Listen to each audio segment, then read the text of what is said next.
Hi అండి. నేను మీ సత్య gardens. ఈరోజు మా గార్డెన్స్లో ఫ్యాషన్ ఫ్రూట్స్ అండి, అదే కృష్ణఫలం అంటారు కదండి తెలుగులో కూడా. చూసారు కదా, ఈ పాదు అయితే చాలా వరకు అల్లుకొని పోయిందని చూడండి ఎంతవరకు విస్తరించిందో. ఇంతవరకు 2 పూతలు అయితే వచ్చిందండి. ఇది మూడో క్రాఫ్ట్, అందుకేనేమో కొంత తక్కువైందండి క్రాఫ్ట్, కొద్దిగా వచ్చింది. ఇది వరకు వచ్చినవన్నీ మేము హార్వెస్ట్ చేసామండి. ఈ పండ్లతో జ్యూస్ చేసుకునే విధానం, తర్వాత దాన్ని ఏ విధంగా స్టోర్ చేసుకోవచ్చో, తర్వాత దాని గురించి ఫలితాలు కూడా ఏ విధంగా ఉంటాయో అనేది చూద్దాం రండి. ఈ పండ్లు ఎల్లో కలర్ వచ్చాక జ్యూస్ చేసుకుంటే పులుపు తీపితే మంచి రుచిగా ఉంటుందండి. గుజ్జు డైరెక్ట్ స్పూన్తో తినేవచ్చండి. ఆల్రెడీ ఈ ఒక షార్ట్లో చూపించాం కదండి.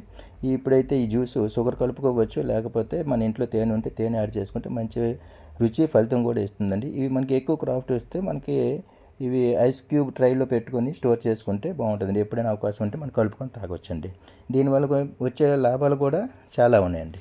షుగర్ లెవెల్లో అదుపులో ఉంచుతుంది. తర్వాత రక్త ప్రసరణ క్రమబద్ధపరచడం, బరువు తగ్గడంలోను, అన్నిటికంటే రోగనిరోధక శక్తి బలపరచడంలో, తర్వాత గుండెని కూడా ఆరోగ్యంగా ఉంచుతుంది. ఇన్ని ఫలితాలు ఉన్న పండుని ఎక్కడ దొరికినా వదులుకోకండి. ఈ క్రేపను కూడా అవకాశం ఉన్న పెంచుకుంటే బాగుంటుందండి. ఈ వీడియో నచ్చినట్లయితే లైక్ అండ్ షేర్, సబ్స్క్రైబ్ చేసుకొని మరి వీళ్ళతో మీ ముందుకు వస్తాను. జై హింద్.